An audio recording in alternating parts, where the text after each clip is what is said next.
नमस्कार दोस्तों, बहुत बहुत स्वागत है आप सबका मेरे YouTube channel best crime stories Hindi में। आज मैं जो कहानी आपके लिए लेके आया हूँ वह आपको अंदर तक झकझोर देगी, सोचने पे मजबूर कर देगी कि क्या इस दुनिया में ऐसा भी हो सकता है। क्या कोई माँ ऐसी भी हो सकती है जो अपने ही मासूम बेटे का कत्ल करेगी। आइए सुनते हैं पूरी कहानी और जानते हैं कि क्या है सच्चाई। ऐसी क्या मजबूरी थी कि एक माँ ने अपने ही 4 साल के बेटे का कत्ल कर दिया, और कत्ल भी उसने सोच समझकर साजिश के तहत किया। आईने के सामने सतह जितनी साफ और चमकदार नजर आती है, उसके पीछे का हिस्सा उतना ही बदरंग काला और खुरदरा होता है। Artificial intelligence startup mindful AI lab की को फाउंडर और सीईओ सूचना सेठ की जिंदगी भी उसी आईने की तरह थी, आगे से चमकदार और पीछे से भयावह कालिमा समेटे हुए। सूचना सेठ इस कदर तनाव, घृणा, जलन, सबक सिखाने और बदला लेने की भावना से भरी हुई थी कि अपने 4 साल के मासूम बेटे को अपने हाथों से कत्ल करते समय उनके हाथ भी नहीं कांपे।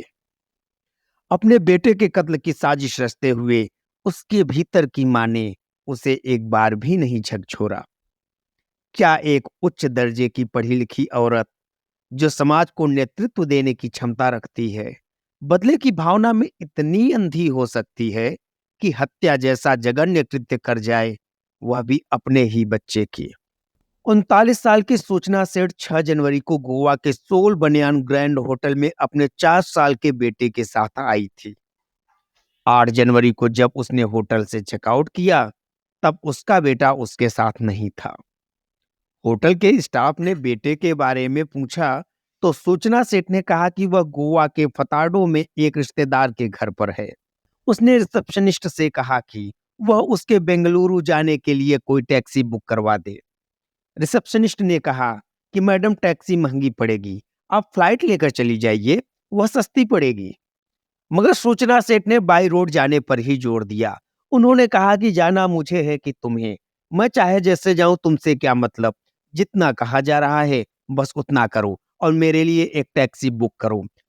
अगर तुम नहीं कर सकते तो मुझे ही बुक करना पड़ेगा और मैं तुम्हारी कंप्लेन तुम्हारे होटल के मालिक से कर दूंगी। रिसेप्शनिस्ट ने सोचा कि ठीक है, अगर इनको अपना पैसा खर्च करना ही है, अगर इनके पास इतने ज्यादा पैसा बढ़ा हुआ है तो मुझे क्या, और उसने एक टैक्सी बुक करवा दी। सूचना सेठ अपना सामान लेकर निकली। उधर हाउसकीपिंग स्टाफ जब उसका छोड़ा हुआ रूम साफ करने पहुंचा तो उसको वहां पर खून के धब्बे मिले। स्टाफ ने इसकी सूचना होटल के मालिक को दी और मालिक ने तुरंत इसकी सूचना पुलिस को दिया। पुलिस ने तुरंत उस कैब ड्राइवर को फोन लगाया और कोंकणी भाषा में बात करते हुए उससे कहा कि जिस मैडम को वह लेकर जा रहा है उसको बिना बताए वह कैब को कर्नाटक के चित्रदुर्ग पुलिस स्टेशन ले आए। ड्राइवर ने पुलिस के इंस्ट्रक्शन के अनुसार गाड़ी पुलिस स्टेशन पर लाकर खड़ी कर दी, जहां सूचना सेठ को पुलिस ने गिरफ्तार कर लिया। सूचना सेठ के सामान की तलाशी लेने पर उसके बच्चे की लाश पुलिस को उसके एक बैग में मिली। सूचना सेठ ने अपने बच्चे की हत्या क्यों की, इस सवाल के जवाब में जो कहानी निकल कर आई वह एक ऐसी औरत को सामने लाती है जो एक तरफ बहुत पढ़ी लिखी, मेहनती, सेल्फ मेड, नेतृत्व क्षमता से भरपूर उद्योग जगत की अति महत्वाकांक्षी और समाज में अपनी हैसियत रखने वाली निर्भीक औरत है, तो वहीं दूसरी तरफ वह सामाजिक और पारिवारिक चक्रव्यूह में फंसी, टूटन, तनाव, गुस्से, अपमान, नफरत, झगड़े, कानूनी पचड़े में घिरी औरत, जिसके अंदर अपने पति से बदला लेने के अलावा उबाल मार रहा था, जिसके चलते उसने अपने बेटे को मौत की नींद सुला दिया। हत्या की वजह जानने से पहले सूचना सेठ की शैक्षिक योग्यताओं पर नजर डालते हैं। सूचना सेठ एक एथिक एक्सपर्ट, नैतिकता विशेषज्ञ और डेटा वैज्ञानिक हैं। एथिक एक्सपर्ट को ही नैतिकता विशेषज्ञ हिंदी में बोलते हैं। तो सूचना सेठ एक एथिक एक्सपर्ट और डेटा वैज्ञानिक है, जिसके पास डेटा विज्ञान टीमों को सलाह देने और स्टार्टअप व उद्योग अनुसंधान प्रयोगशालाओं में मशीन लर्निंग समाधानों को स्केल करने का 12 वर्षों से अधिक का अनुभव है।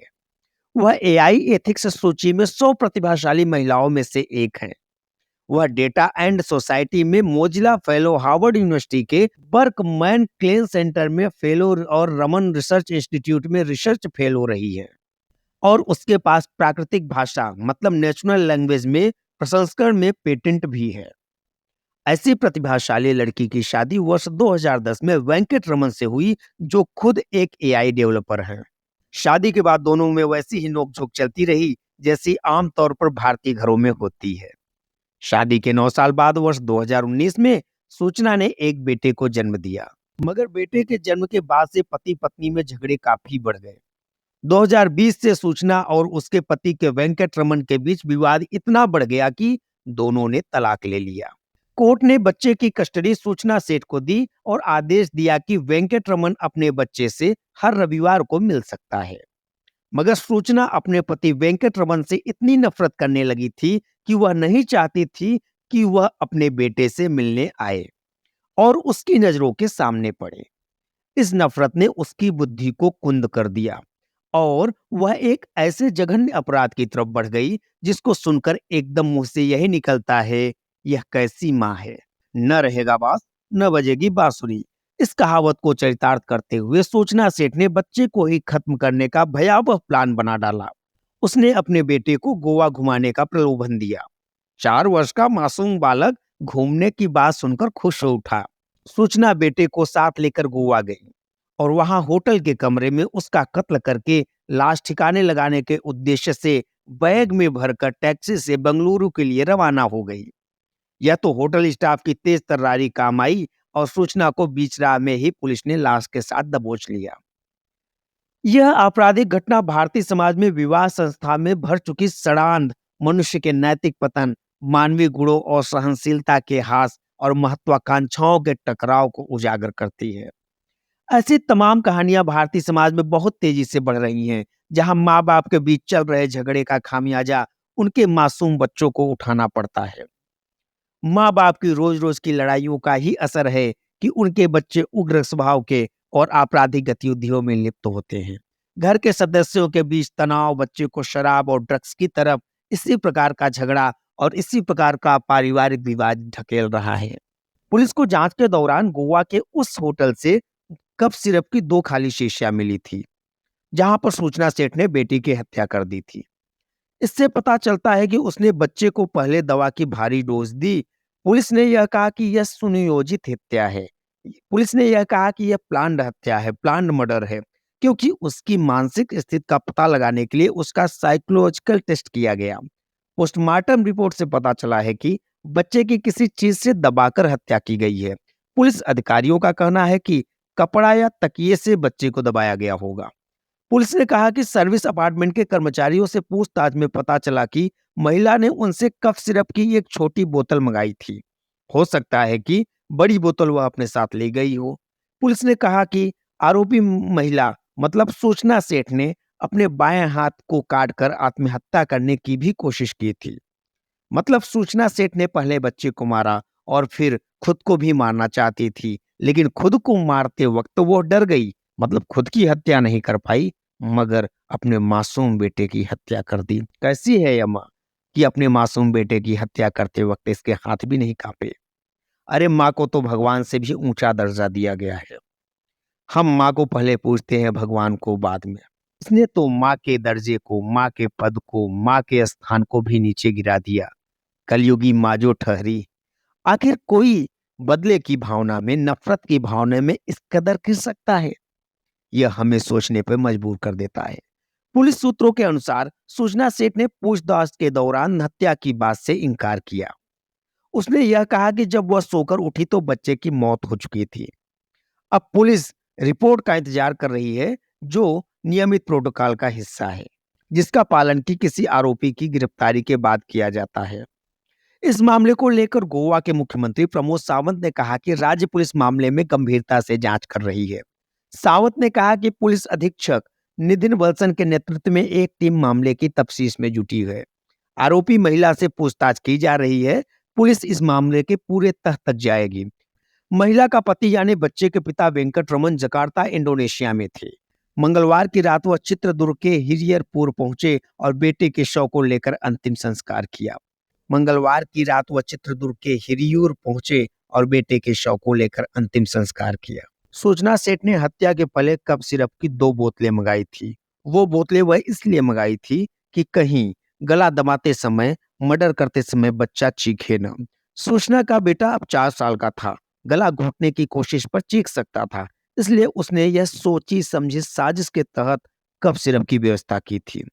एक बोतल वह पहले साथ लेकर आई थी, लेकिन जब उसे लगा कि बेटे को बेहोश करने के लिए ये सिरप कम पड़ेगा, तो उसने होटल के स्टाफ, हाउसकीपिंग स्टाफ से कफ सिरप माँगा था। स्टाफ ने बताया कि सूचना ने कहा था कि बेटे को बहुत खाँसी हो रही है। पुलिस की माने तो सूचना ने कफ सिरप देकर इसलिए बेहोश किया, क्योंकि बच्चा संघर्ष करता तो उसकी पोल खुल सकती थी।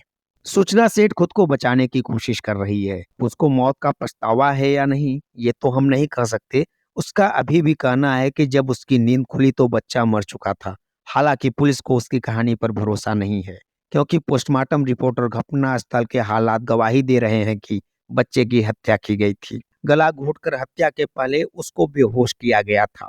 मतलब कि सूचना सेठ ने यह मर्डर पूरे प्लान के साथ किया हुआ है। पहले उसने बच्चे को कफ सिरप देकर बेहोश किया।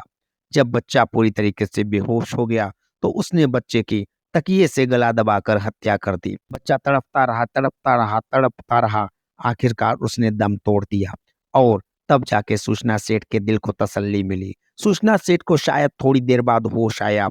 उसे लगा कि मैंने तो अपने बच्चे का कत्ल कर दिया और इसके लिए उसने अपने हाथ की भी नस काटी। लेकिन हाथ की नस उसने अच्छे से नहीं काटी, ऐसा नहीं काटा जिससे कि उसकी मौत हो सके।